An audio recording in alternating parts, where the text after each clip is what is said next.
OK, we can get more on the success of Raducanu and speak live with former Great Britain Fed Cup captain, Judy Murray.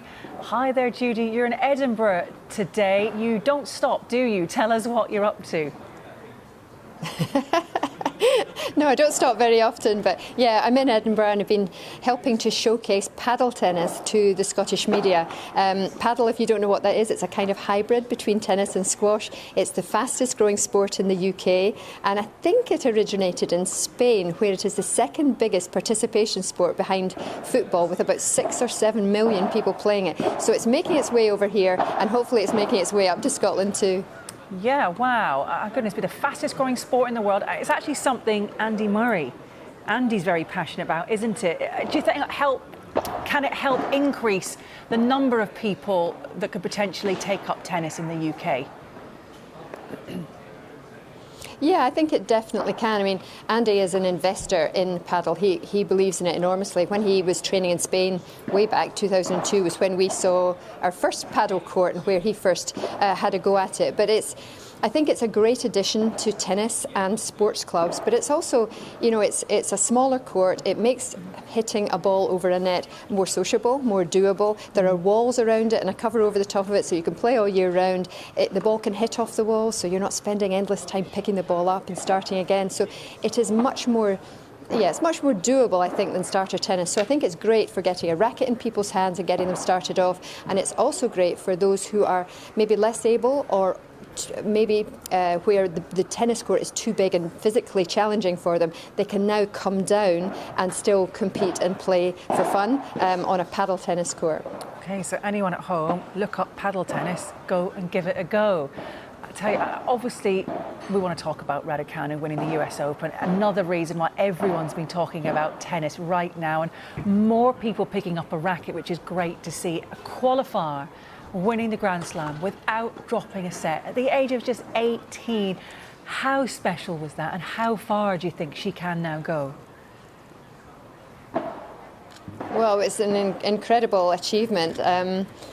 You know, and I think, you know, it's really captured the imagination of everyone around the world, but especially in Britain, and it represents a huge opportunity to grow the game at grassroots, to encourage more girls particularly to get into tennis and to compete in tennis and work their way up the rankings.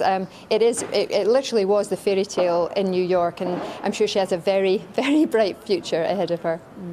She's obviously going to be in the spotlight more than ever. She was dressed head to toe in Chanel at the Met Gala. Everyone wants a piece of her. It's great that she's so open. Your two sons as well, Andy and Jamie, obviously reached the top of the sport from a young age. How important is it she has the right people around her now? And do you have any advice to her for her next steps and how she goes about that?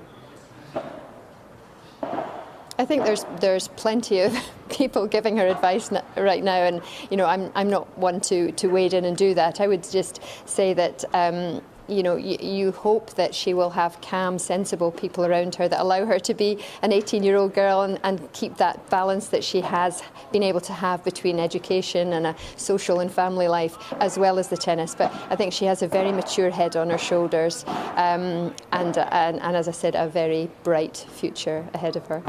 Do you see similarities between your two and Emma, perhaps?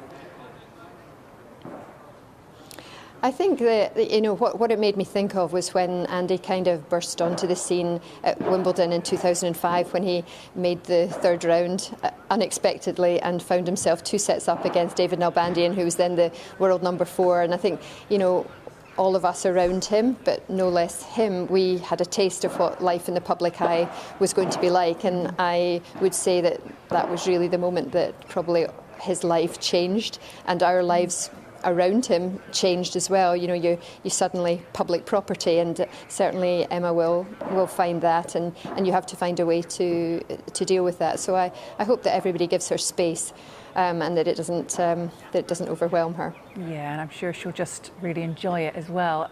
It's been said that British tennis actually hasn't always made the most of the success that Andy and Jamie had.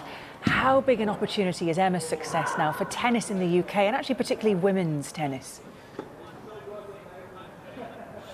I think for tennis in general, everybody who has watched her and been inspired to pick up a racket or maybe get their racket out but they haven't played for a while, I think the important thing really is to have public courts, that are accessible, affordable, because you're not going to rock up and join a club just to try a game and see if you like it. So I think the LTA have an initiative at the moment where they've put £8.5 million, I think, through local authorities into regenerating park courts that are unplayable or perhaps derelict and putting online booking systems in place.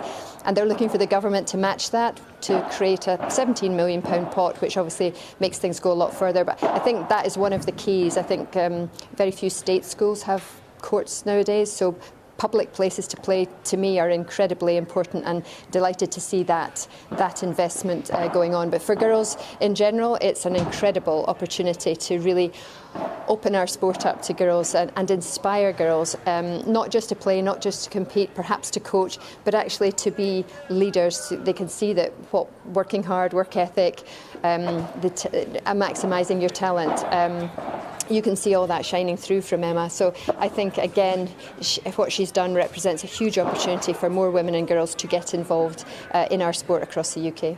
Yeah, absolutely. Judy, thank you very much indeed. Enjoy the rest of your time out on the paddle tennis court.